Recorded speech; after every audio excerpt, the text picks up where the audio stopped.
Hello once again and welcome to another lesson featured on my YouTube channel. We are going to discuss Instructional Design Model, this time to guide us on how to organize appropriate pedagogical scenarios to achieve instructional goals.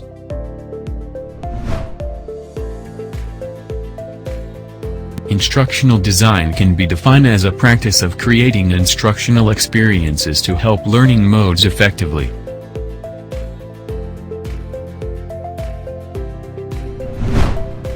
To further explain instructional design, it is the process by which instruction is improved through the analysis of learning needs and systematic development of learning experiences. Instructional designers often use technology and multimedia as tools to enhance instruction. Instructional designers have two primary functions. 1. To analyze learning needs. 2. To systematically develop improved learning experiences. ADDIE Model. ADDIE is an acronym that stands for Analyze, Design, Develop, Implement, and Evaluate. Let us start with analysis phase. The analysis phase can be considered as the goal-setting stage. The focus of the designer in this phase is on the target audience. It is also here that the program matches the level of skill and intelligence that each participant shows. This is to ensure that what they already know won't be duplicated, and that the focus will instead be on topics and lessons that students have yet to explore and learn. In this phase, instructors distinguish between what the students already know and what they should know after completing the course.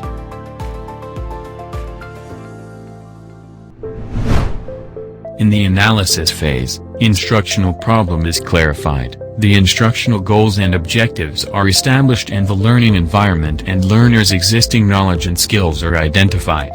Below are some of the questions that are addressed during the analysis phase.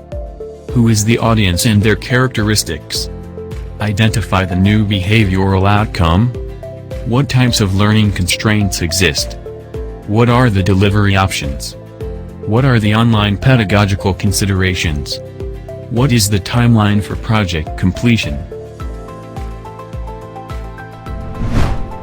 Next is design phase. The approach in this phase should be systematic with a logical, orderly process of identification, development and evaluation of planned strategies which target the attainment of the project's goals. It should follow a very specific set of rules, and each element of the instructional design plan must be executed with attention to detail. Being a stickler for the details is crucial to the success of the design stage. This systematic approach makes sure that everything falls within a rational and planned strategy, or set of strategies, that has the ultimate goal of reaching the project's targets.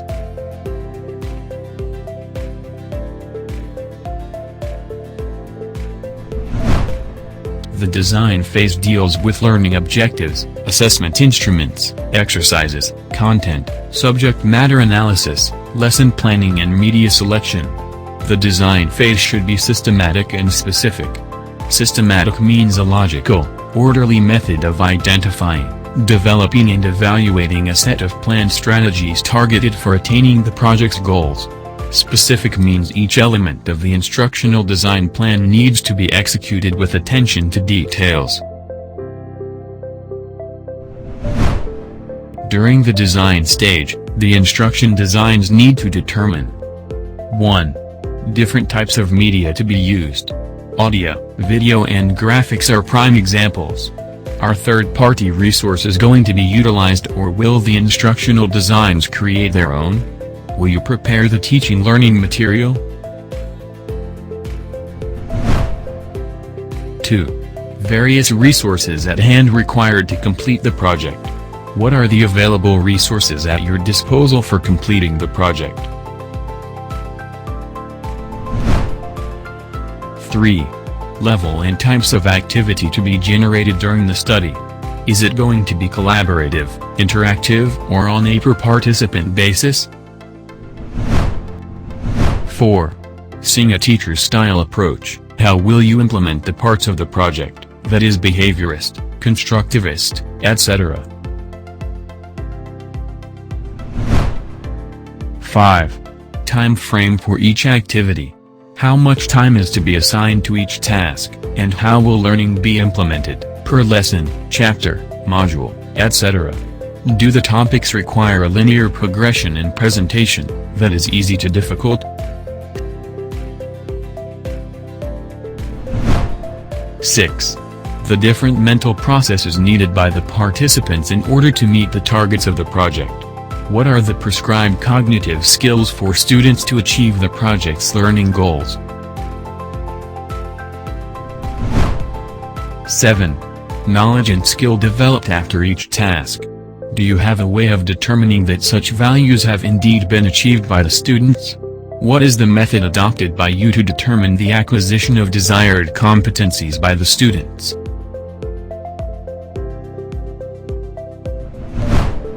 8. The roadmap of how the study or project will appear on paper. Will it be advantageous to the ID to create a map of the different activities to see if they are in line with the goal of the project? 9. If the project is web-based, what kind of user interface will you employ? Do you already have an idea on how the site will look like?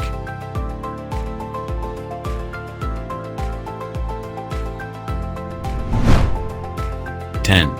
The feedback mechanism you will use to determine if the participants are able to digest the lessons. What is the mechanism designed by you to obtain the learner's feedback on material learned? 11. Given the wide variety of student preferences and learning styles, what method will you implement to make sure that the program fits their wants? How will you design your project activities so as to appeal to diverse learning styles and interests of students? Will you opt for variety in delivery options and media type? These are steps used for the design phase. Documentation of the project's instructional, visual and technical design strategy. Apply instructional strategies according to the intended behavioral outcomes by domain, cognitive, affective, psychomotor. Create storyboards. Design the user interface and user experience. Prototype creation. Apply visual design, graphic design. Development phase. The development phase is where the developers create and assemble the content assets that were created in the design phase. Programmers work to develop and/or integrate technologies. The project is reviewed and revised according to any feedback given. In this stage, designers make use of the data collected from the two previous stages, and use this information to create a program that will relay what needs to be taught to participants. If the two previous stages required planning and brainstorming, the development stage is all about putting it into action. This phase includes 3 tasks, namely drafting, production and evaluation. Development thus involves creating and testing of learning outcomes. It aims to address the following questions. 1. Is the time frame being adhered to in relation to what has been accomplished in terms of material? Are you creating materials as per schedule? 2. Do you see teamwork across various participants? Are the members working effectively as a team? 3. Are participants contributing as per their optimal capacity? 4. Are the materials produced up to task on what they were intended for?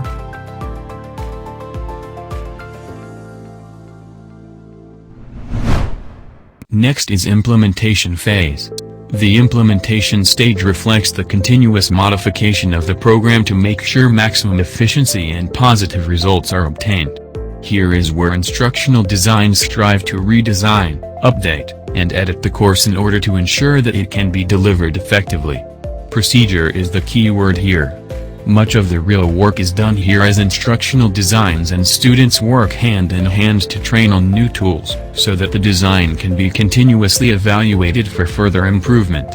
No project should run its course in isolation, and in the absence of proper evaluation from the instructional designs. Since this stage gains much feedback both from instructional designs and participants alike, much can be learned and addressed.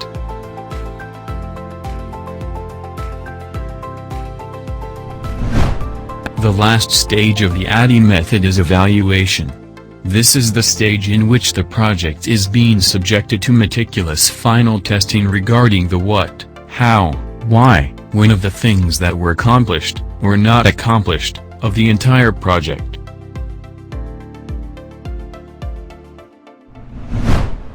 The evaluation phase consists of two parts, formative and summative. Formative evaluation is present in each stage of the ADDIE process. Summative evaluation consists of tests designed for domain-specific criterion or related reference items and providing opportunities for feedback from the users. Throughout the evaluation phase, the designer should ascertain whether problems relevant to the training program are solved, and whether the desired objectives are met. While often overlooked due to time constraints and monetary reasons, evaluation is an essential step of the whole ADDIE method as it aims to answer the following questions. 1. Determine the categories that will be established to evaluate the effectiveness of the project, that is, improved learning, increased motivation, etc. On what factors or criteria will the effectiveness of project be determined? 2. Determine the way you will implement data collection, as well as the timing at which it will be effectively made. When will the data related to the project's overall effectiveness be collected and how? 3. Determine a system for analyzing participant feedback. 4. Determine the method to be used if some parts of the project need to be changed prior to full release. On what basis will you arrive at a decision to revise certain aspects of the project before its full implementation? 5. Determine the method by which reliability and content validity can be observed. 6. Determine the method by which you will know if instructions are clear. How is the clarity of instructions assessed? 7. Determine the method by which you can analyze and grade the response of the participants on the project. 8. Determine who gets to receive your final output regarding the project. Who will prepare this report on the results of the evaluation?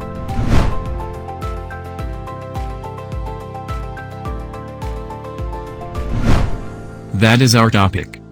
Thank you for listening and see you on the next lesson.